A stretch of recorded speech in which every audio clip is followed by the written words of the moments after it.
साथियों नमस्कार, मैं डॉक्टर नवल सिंह राणा फिर आप लोगों के बीच आया हूँ आपके अपने जाने माने channel Ayurveda with Naval YouTube channel में।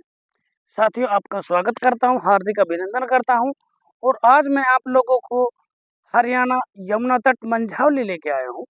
यहाँ मैं एक ऐसी औषधि के बारे में आप लोगों को जानकारी कराऊंगा जिन लोगों के खाना खाने के बाद, जिसे कालजा बोलते हैं, लीवर बोलते हैं, यहाँ भारी भारीपन महसूस हो जाता है। कई बार साथियों ऐसा महसूस होता है कि हमें वोमिटिंग आएगी, उल्टी लगेगी, लेकिन उल्टी नहीं आती है, बस मन हमारा कच्चा कच्चा होता है। कई बार इसी के साथ साथ में मन कच्चा होने के साथ साथ में उल्टी लगने के साथ साथ में सर घूमने लगता है, चक्कर सा आने लगता है। इसी को आगे बढ़ने के बाद क्या होता है, इसी में घबराहट होनी शुरू हो जाती है। हमारा जो खाया पिया है वो ठीक से हमको नहीं पच पाता है। तो साथियों अगर किसी भाई को ऐसी शिकायत है, जिनको खाना नहीं पचता है, जो लोग टीपिक एसिड रीजन में, जिन लोगों को भारी भारीपन महसूस होता हो, जिन लोगों को गैस्ट्रिक प्रॉब्लम ज़्यादा बनती हो, चक्कर आते हो, जी मिचलाता हो, मिचले की शिकायत जिनको हो, भोजन जिनका ठीक से नहीं पच पा रहा हो, खासकर खाना खाने के बाद में कुछ लोगों को घबराहट होनी शुरू हो जाती है। उस घबराहट से दूर होने के लिए मैं एक ऐसी औषधि, एक ऐसी जड़ी आप लोगों को यहाँ हरियाणा के मंझावली जंगल में लेकर आया हूँ। यहाँ मैंने निकल रहा था, मैं रोड के साथ साथ मैंने इस पौधे को देखा, और ये पौधा खासकर बहुत कम देखने के लिए मिलता है। साथियों मैंने इस पौधे को देखा, इसकी सबसे पहले आप लोग पहचान कर लीजिए। इस पे देखो किस टाइप की वार है, जैसा अपा मार्ग पे बाल आती है उसी टाइप से इस पे बाल आती है।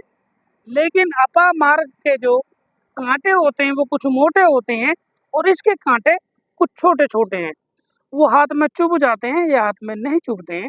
ये थोड़ा और मोटा होने के बाद में इस पे पिंक कलर का, गुलाबी कलर का एक फूल आएगा, और फूल वो बहुत अच्छा होता है, बहुत सुंदर होता है। साथियों इस फूल की मैं सबसे पहले आप लोगों को दवाई बताऊंगा। इसके ऊपर जो ये फल लग रहा है, इसके 5 उपयोग हैं। इन 5 उपयोगों को मैं आप लोगों को बताऊंगा। 5 उपयोग किस किस चीज के। नंबर 1, इसके ऊपर जो ये बाल देख रहे हैं, इसको इसका बीज भी कह सकते हैं, इसको इसका फल भी कह सकते हैं, इसको इसका फूल भी कह सकते हैं। हमें ये पूरी बाल लेनी है जब ये अध पके हो जाए, मतलब इस बाल के अंदर दाना सा पड़ जाए। इसके बाद साथियों दूसरा प्रयोग मैं आप लोगों को बताऊंगा। इसके पत्तों का, ये जो पत्ते आप लोग देख रहे हैं, इन पत्तों का प्रयोग बताऊंगा। तीसरा मैं बताऊंगा मात्र इसकी जड़ का प्रयोग। ये इतनी जड़ है, इसका अपना एक अलग महत्व है हमारे शरीर के लिए। हमारी जो कमजोरी बॉडी में आ जाती है, जो लोग जिम करना चाहते हैं और बहुत बड़े बड़े सप्लीमेंट खा चुके हैं, सप्लीमेंट का हमेशा साइड इफेक्ट होता है। ऐसा समझिए जैसे उधर हवा भरी और उधर निकल गई। जब जब हम सप्लीमेंट हम बंद कर देते हैं तो हमें बहुत हानि होती है। साथ ही इस जड़ का मैं प्रयोग अलग आप लोगों को बताऊंगा। चौथा मैं प्रयोग आप लोगों को बताऊंगा, इसकी जो ये वृक्ष है, इसकी हमें ये देखिए, इसके ऊपर से ये खाल छील लेनी है। साथियों पांचवा मैं आप लोगों को इसका प्रयोग बताऊंगा, संपूर्ण पौधे का। सबसे पहले हमें ये पौधा जड़ से उखाड़ लेना है, उसके बाद पानी में बढ़िया करके सफाई इसकी कर लेनी है।